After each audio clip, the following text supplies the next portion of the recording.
اتنا چکرا گیا کہ رب کو کہنا پڑا سَيَقُولُ السُّفَهَاءُ بیوقوف ابھی بولیں گے نبی، تیرے قبلہ چینج کرنے پہ یہ بے وقوف بولیں گے.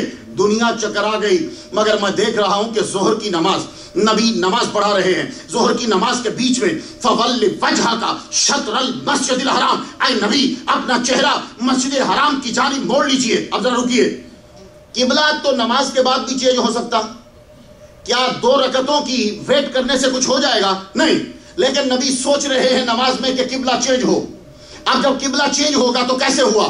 آپ لوگوں نے اگر مسجد قبلتین میں نماز پڑھی ہے، مجھے 2 ایسی مسجدوں میں نماز پڑھنے کا اتفاق ہوا جس کے قبلے 2 ہیں. ایک حضرت ایوب علیہ السلام کی مسجد میں نماز پڑھنے کا اتفاق ہوا مجھے عمان میں، ایک مجھے مسجد نبوی یعنی مدینہ شریف میں جہاں مسجد قبلتین ہے.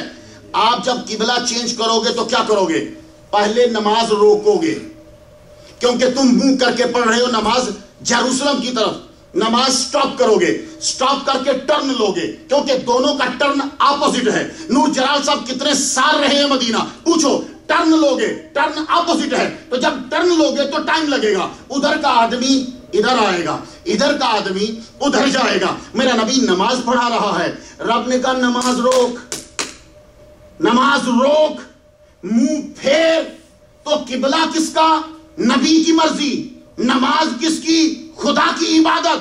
تو محمد مصطفیٰ کی ادا رب کو کتنی پسند ہے؟ کہا میری عبادت روک، اپنی مرضی پہلے پوری کر. میری عبادت روک، اپنی مرضی پہلے پوری کر. میرے نبی نے بیچ نماز میں اپنی مرضی کو پورا کیا. تو عقل کہتی ہے کہ قبلہ بنے تو رب کی مرضی سے، لیکن تم اپنی عقل کو نبی کے تابع کرو. ابھی آپ لوگوں نے وضو کیا، وضو کے بغیر آپ لوگ نماز نہیں پڑھ سکتے، مشکل ہے. وضو کرنا، وضو جو ہے وہ ضروری ہے. آپ وضو کرتے ہوئے پاؤں اوپر سے دھوتے ہیں. میں نے عقل سے پوچھا کہ پاؤں تو نیچے سے دھونے چاہیے. سارے سینکڑوں آدمی بشمول مفتی و محدث و مفسر و مقرر سب پاؤں اوپر سے دھو رہے. حد ہوگی، یہ کیا الٹا ہوا؟ تو اوپر سے چل رہا تھا جبکہ چلا تو نیچے سے ہے. پاؤں نیچے سے گندا ہوتا ہے، اوپر سے نہیں ہوتا. تو عقل یہ ہے کہ پاؤں کو نیچے سے دھویا جائے. تو آواز آئی نہیں؟ عقل کو تابع کر ادائے مصطفیٰ کے. نبی نے اوپر سے دھویا، تو بھی اوپر سے دھو. تو عقل جو ہے وہ تابع ہوگی ادائے مصطفیٰ کے. چلیے میں آپ سے پوچھتا ہوں، عورت کمزور یا مرد؟ تو جتنے بھی بڑے لوگ ہیں جو عورت کی پیروی کرتے ہیں وہ آخر کہنے پر مجبور ہوں گے کہ عورت کمزور. کسی نہ کسی لمحے میں وہ مانیں گے عورت کمزور، مرد طاقتور. تو عقل میری یہ کہتی ہے یوصیکم اللہ فی اولادکم للذکر مثل حظ الانثیین. عقل میری یہ کہتی ہے کہ عورت کو ڈبل دینا چاہیے کیونکہ وہ کمزور ہے، مرد کو سنگل دینا چاہیے کیونکہ وہ طاقتور ہے. لیکن نہیں، عقل کو تابع کر ادائے مصطفیٰ کے. تو آپ کو اپنی عقلیں، نعرہ رسالت، نعرہ غوثیہ، آپ کو اپنی عقلیں تابع کرنے پڑیں گی محمد مصطفیٰ صلی اللہ علیہ وآلہ وسلم کی اداؤں کے. تو ان کے پیچھے پیچھے چلو. ہمارے نبی دنیا کی ساری عقلوں سے زیادہ عقل کامل رکھتے ہیں. محمد صلی اللہ علیہ وآلہ وسلم آئے، دنیا میں تشریف لائے، ظہور پذیر ہوئے. آپ ہدایت کو بانٹنے لگے. ایک صاحب بولے کہ اگر محمد صلی اللہ علیہ وآلہ وسلم ہادی ہیں تو انہوں نے ابو جہل کو ہدایت کیوں نہیں دی؟ انہوں نے ابو لہب کو ہدایت کیوں نہیں دی؟ قرآن کہتا ہے کہ محمد تم ہادی ہو، انک لتہدی الی صراط مستقیم. تو انہوں نے ابو جہل کو ہدایت کیوں نہیں دی؟ انہوں نے ابو لہب کو ہدایت کیوں نہیں دی؟ میں نے اس جملے کو بارہا سنا، بڑی دفعہ سنا مولوی سے کہ ابو جہل کو ہدایت کیوں نہیں دی. تو میں نے کہا دیکھ، ایک ہے ابو جہل، ایک ہے ابو لہب. میں نے دوسری لسٹ پڑھی، ابو ہریرہ، ابو بکر، ابو ذر، ابو تراب. ان ابووں میں تیرا کوئی ابو نہیں، ان ابووں میں تیرا کوئی ابو نہیں کہ جب بھاگتا ہے تو ابو جہل، جب بھاگتا ہے ابو لہب. تو نہیں، میری نظر تو ابو بکر پہ ہے، میری نظر تو ابو ذر پہ ہے، میری نظر تو ابو تراب پہ ہے، میری نظر تو ابو ہریرہ پہ ہے. اتنے ابو ناکافی ہیں کہ اس ابو کے پاس جا رہا ہے، لیکن پھر بھی رک جاتے ہیں، پھر بھی رک جاتے ہیں. سٹاپ کیجئے. ابو جہل کو ہدایت کیوں نہیں دی؟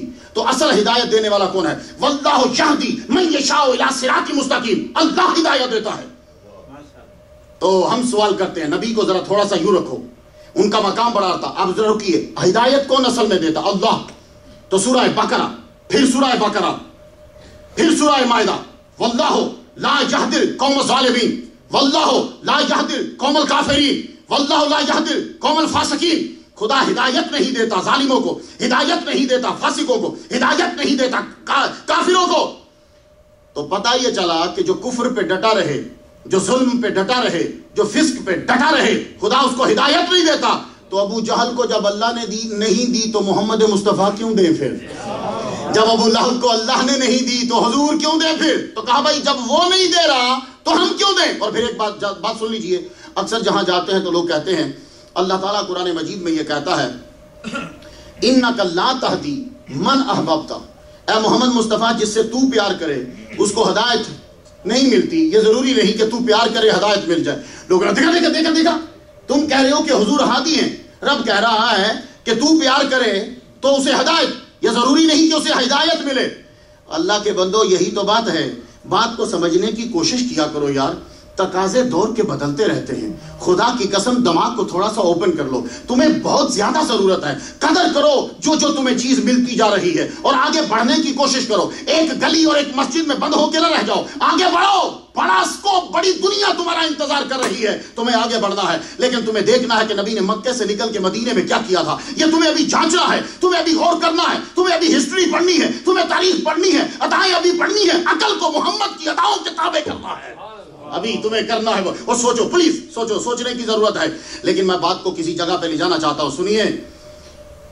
آپ سب کے سب لوگ، اللہ نے کہا کہ تو ہدایت جسے تو پیار کرے، مسئلہ یہ ہے کہ میرا نبی تو رحمت للعالمین ہے، وہ تو جو بھی آئے گا سب سے پیار کرے گا۔ انسان ہو تم، اے کافر ہو تم، مشرک ہو تم، سب کے سب آؤ، سب آ جاؤ، میں تم سے پیار کرتا ہوں۔ نبی باپ کے جیسا ہوتا ہے، باپ یہ نہیں دیکھتا کہ بیٹا کیسا ہے، وہ سب بیٹوں سے پیار کرتا ہے، بلکہ جو بیٹا تھوڑا سا الٹ ہو اس سے ذرا زیادہ توجہ دیتا ہے۔ نبی تو ہر ایک پہ توجہ دے رہا ہے۔ تو رب یہ کہہ رہا ہے گویا کہ اے نبی تو سب سے پیار کرتا ہے، میں ہدایت اسے دوں گا جو تجھ سے پیار کرے گا، میں ہدایت اسے دوں گا جو تجھ سے پیار کرے گا۔ اب آیت سمجھ میں آ گئی، اب سمجھ میں آئی تو سنیے، نبی ہدایت دے رہا ہے۔ اب سن لیجئے، نبی ہادی ہے، نبی نے ہدایت دینا ہے تو پہلے حال کیا تھا آپ کا؟ بسم اللہ الرحمن الرحیم۔ ہدایت نبی دینے کے لیے آیا، پہلے حال کیا تھا؟